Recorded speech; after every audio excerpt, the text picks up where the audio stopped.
موت ایک اٹل حقیقت ہے جس سے دنیا کا کوئی بھی شخص انکار نہیں کر سکتا۔ دنیا کا کوئی بھی شخص اپنی تمام دولت دے کر، سفارش کروا کر یا دھوکہ دے کر بڑھاپا یا اپنی بیماری کو نہیں روک سکتا جو اسے آخر میں موت کی طرف لے جا رہی ہے، کیونکہ اللہ کا یہ قانون ہے کہ ہر زندہ چیز کو جو کہ پیدا ہوئی ہے اسے ایک دن فنا ہونا ہے۔ انسان جب مرتا ہے تو اس کا یہ جسم دنیا کے اندر رہ کر مٹی کا حصہ بن جاتا ہے جس سے وہ بنا تھا، جبکہ اس کی روح مقام میں ارواح کی طرف سفر کرتی ہے۔ انسان کا جسم کیونکہ اربوں خربوں ایٹم سے مل کر بنے ہیں، اور آج کی سائنس اس بات کو ثابت کر چکی ہے کہ ایٹم کو ختم نہیں کیا جا سکتا۔ مثال کے طور پر ایک مادی جسم کے ایٹم کی مثال لے لیں۔ اگر اس جسم کو ہندوؤں کی طرح جلا دیا جائے، ابراہیمک ریلیجن کے ماننے والوں یعنی یہودی، کرسچن اور مسلمانوں کی طرح دفنا دیا جائے، یا پھر پارسی مذہب کی طرح گدوں کو کھلا دیا جائے، یہ ایٹم پھر بھی ختم نہیں ہوتے، بس کسی اور فارم کے اندر کنورٹ ہو جاتے ہیں۔ بالکل اسی طرح سے آئنسٹائن کی مشہور ماس انرجی ایکویشن ہمیں یہ بتاتی ہے کہ ایٹم کو انرجی کے اندر کنورٹ کیا جا سکتا ہے، لیکن ان ایٹمز کو توڑنے کے لیے بہت زیادہ انرجی کی ضرورت ہوتی ہے۔ اسے ہم نیوکلیئر فیوژن ری ایکشن کہتے ہیں۔ اسی پروسیس کو استعمال کر کے ہمارا سورج اور اس کائنات کے اندر موجود لامحدود سورج ہر سیکنڈ کے اندر نہ ختم ہونے والی انرجی اور ہیٹ کو پیدا کر رہے ہیں۔ اب تک کی میڈیکل سائنس کی کھوج کے مطابق انسانی جسم کے اندر اس ری ایکشن کو پیدا کرنے کے لیے بظاہر تو کوئی انرجی موجود نہیں ہے، اور نہ ہی سائنس انسانی روح کو جنات جیسی کسی چیز کے وجود کو تسلیم کرتی ہے۔ دنیا کے تمام مذاہب سوائے ایتھیس کو چھوڑ کر اس بات پر یقین رکھتے ہیں کہ انسانی روح اس کی موت کے بعد جسم سے الگ ہو جاتی ہے۔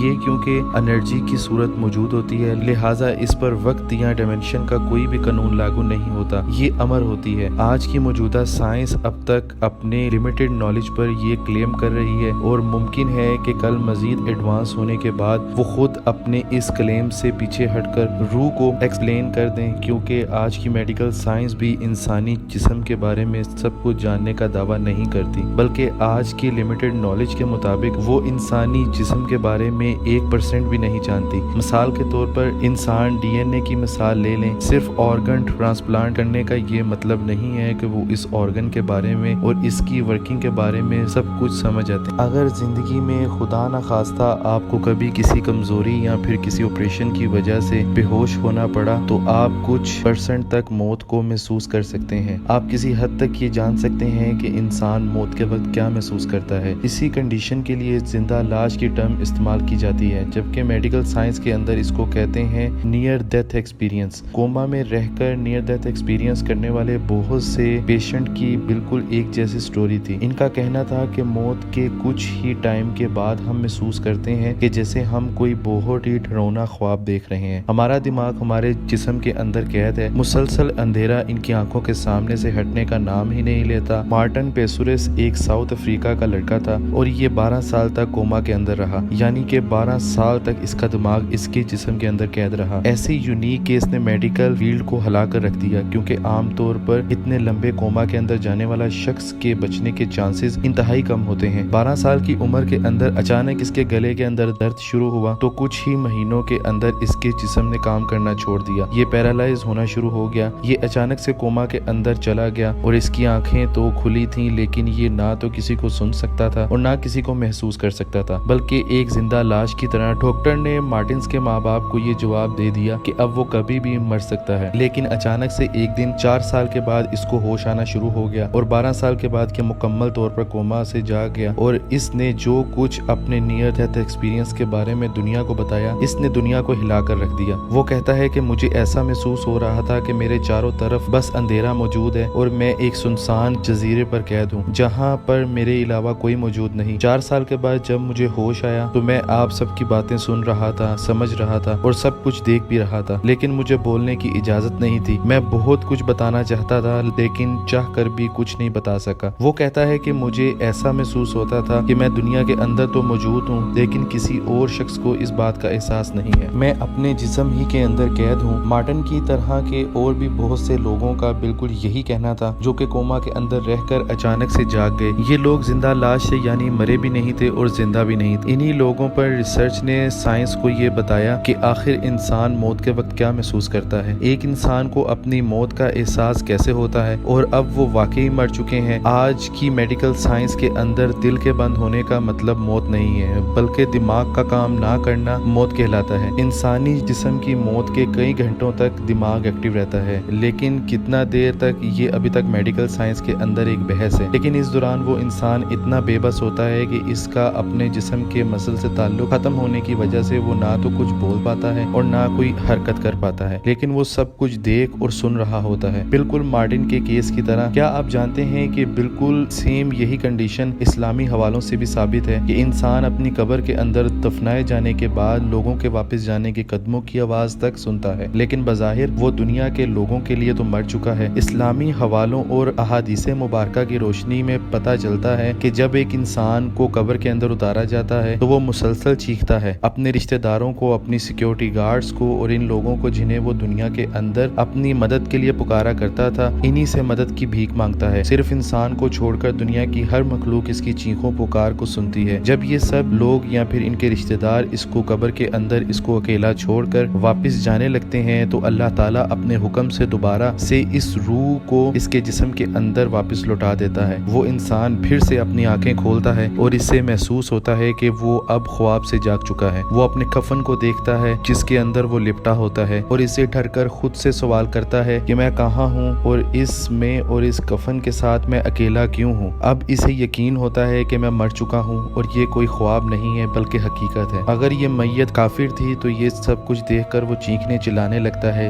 جبکہ نیک روح انتہائی سکون کے ساتھ وہیں پر رہتی رہتی ہے۔ ساری زندگی بتوں کے آگے جھکنے سے اور اللہ کو نہ یاد کرنے سے یہ رو رو کے اللہ سے معافیاں مانگتے ہیں کہ مجھے معاف کر دے، اور اس سے زیادہ خوف اس نے اپنی پوری زندگی کے اندر کبھی محسوس نہیں کیا ہوتا۔ اس کے بعد اللہ پاک کے حکم سے 2 فرشتے انسان کی قبر میں بھیجے جاتے ہیں اور ان سے سوالات کا سلسلہ شروع ہوتا ہے۔ فرشتے ان سے سب سے پہلے یہ سوال کرتے ہیں کہ تمہارا رب کون ہے؟ نیک روح جو کہ اس سوال کا بڑی آسانی سے جواب دے دیتی ہے، لیکن بد روح اس سوال کا جواب نہیں دے پاتی۔ پھر اس سے دوسرا سوال کیا جاتا ہے کہ تمہارا مذہب کیا ہے، اور نیک روح پھر اسی طرح اس سوال کا بڑے اچھے سے جواب دے دیتی ہے اور بد روح اس پر خاموش رہتی ہے۔ اور تیسرے سوال پر ان کو ایک انتہائی پر نور شخصیت دکھائی جاتی ہے اور ان سے پوچھا جاتا ہے اس شخصیت کے بارے میں تم کیا جانتے ہو؟ اور اگر یہ میت نیک ہے تو ان تینوں سوالوں کے جواب دے دیتی ہے۔ تو اس سے چوتھا سوال رشتہ یہ کرتے ہیں کہ تمہیں یہ سب کچھ کیسے معلوم ہوا؟ یہ نیک شخص جواب دیتا ہے کہ میں نے خود اللہ کی کتاب پڑھی، اس پر ایمان لایا اور اس کو سچ سمجھا، جبکہ کافر کہتا ہے کہ میں تو وہی کچھ کہا کرتا تھا جو کہ لوگ کہتے تھے۔ فرشتے یہ جواب سن کر اس کو جواب دیتے ہیں، اے بدبخت انسان، تو نے خود سے اللہ کی کتاب پڑھ کر ہدایت کیوں نہ حاصل کی؟ اور اس کے بعد وہ اتنے بڑے چابک سے اس کو اتنی شدت سے مارتے ہیں کہ وہ زمین کے برابر فلیٹ ہو جاتا ہے۔ نیک شخص کے لیے قبر کے اندر نماز اور اللہ کی کتاب نور کی طرح روشنی کرتی ہے اور اس کو اکیلا محسوس نہیں ہونے دیتی۔ آج کے ٹائم میں زیادہ تر علماء اکرام اس چوتھے سوال اور اس کے جواب کو اپنی عوام سے جان بوجھ کر چھپاتے ہیں، لیکن وہ ایسا کیوں کرتے ہیں اس کا جواب میں آپ پر چھوڑتا ہوں۔ قرآن کریم میں اللہ پاک موت کے بارے میں فرماتا ہے کہ ہر روح کو موت کا ذائقہ چکھنا ہے، بالکل اسی طرح سے موت کے وقت انسان کے اعمال کے مطابق وہ اپنی موت کا ذائقہ چکھتا ہے، یعنی اگر کافر ہے تو بد سے بدترین ذائقہ اور روح نیک ہو تو اچھے سے اچھا ذائقہ۔ اسی لیے آپ دیکھتے ہیں کہ مرنے والا شخص کے چہرے پر یا تو خوشی اور سکون ہوتا ہے یا پھر خوف اور دہشت۔ ایک زندہ انسان کے لیے موت سے سب سے بڑی نصیحت کوئی نہیں ہو سکتی، اور اسی لیے اللہ کے رسول نے فرمایا عبرت کے لیے قبرستان جایا کرو تاکہ تمہیں احساس ہو، اور ایک روز تمہیں بھی مر کر یہاں ہی آنا ہے اور ایک روز تمہیں اللہ کے حضور پیش ہونا ہے۔ دنیا سے تمہاری محبت کم ہو سکے تم موت کی تیاری کے اندر لگ جاؤ، لیکن افسوس کی بات یہ ہے کہ آج قبرستان ویران اور بالکل سنسان پڑے ہیں، لیکن شاپنگ مالز، کھیل تماشوں کی جگہ پر بہت زیادہ ہجوم اور وہ بڑے رہتے ہیں۔ اللہ تعالیٰ سے دعا ہے کہ وہ ہمیں موت کی تیاری کی توفیق عطا فرمائے۔ اللہ کے رسول نے فرمایا کہ جس کا مفہوم ہے کہ قبر انسان کی پہلی منزل ہے اور جس کی یہ منزل آسان ہے اس کا آگے کا راستہ بھی آسان ہے۔ تعالیٰ ہمیں ہدایت پر موت نصیب فرمائے، آمین۔